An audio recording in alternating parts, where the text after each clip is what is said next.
തൃശൂരിൽ MDMA വിറ്റതിന് പിടിയിലായ യുവാവ് പോലീസ് കസ്റ്റഡിയിൽ നിന്നും ചാടിപ്പോയി.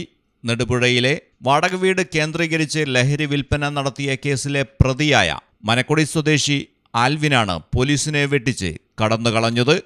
ബാംഗ്ലൂരുവിൽ തെളിവെടുപ്പിനായി എത്തിച്ചപ്പോൾ ഹോട്ടൽ മുറിയിൽ നിന്നും പ്രതി രക്ഷപ്പെടുകയായിരുന്നു. പുലർച്ചെ 1:30 സംഭവം. പ്രതിയെ തിരയാൻ കൂടുതൽ പോലീസ് ബാംഗ്ലൂരിലേക്ക് തിരിച്ചിട്ടുണ്ട്. നെടുപുഴയിലെ വീട്ടിൽ MDMA വിൽക്കുന്നതായി വിവരം ലഭിച്ചതോടെ ഈ മാസം ആദ്യം ആൽവിനെ പിടികൂടാൻ പോലീസ് വാടക വീട്ടിലേക്ക് എത്തിയിരുന്നു. ഉദ്യോഗസ്ഥരെ തള്ളിമാറ്റി സ്ഥലത്തു നിന്നും രക്ഷപ്പെട്ട ആൽവിൻ ബാംഗ്ലൂരുവിലും ഡൽഹിയിലും ആഴ്ചകൾ ഒളിവിൽ കഴിഞ്ഞു. പിന്നീട് മടങ്ങി തൃശൂരിലെത്തിയതോടെ റെയിൽവേ സ്റ്റേഷനിൽ നിന്നും പോലീസ് പിടികൂടി. തെളിവെടുപ്പിനായി പ്രതിയുമായി ബാംഗ്ലൂരിലേക്ക് തിരിച്ച പോലീസ് രാത്രി ഹൊസൂരിലെ ഹോട്ടലിൽ മുറിയെടുക്കുകയായിരുന്നു. ഉദ്യോഗസ്ഥർ ഉറങ്ങിയ സമയത്ത് കട്ടിലിനോട് ചേർന്ന് ബന്ധിച്ച വിലങ്ങ് അഴിച്ചുമാറ്റിയാണ് പ്രതി രക്ഷപ്പെട്ടതെന്നാണ് സൂചന. പ്രതിക്കായി തെരച്ചിൽ ഊർജിതമായി നടത്തുകയാണെന്ന് പോലീസ് അറിയിച്ചു. വിവരം കർണാടക പോലീസിനും കൈമാറിയിട്ടുണ്ട്. News desk Malayalam television.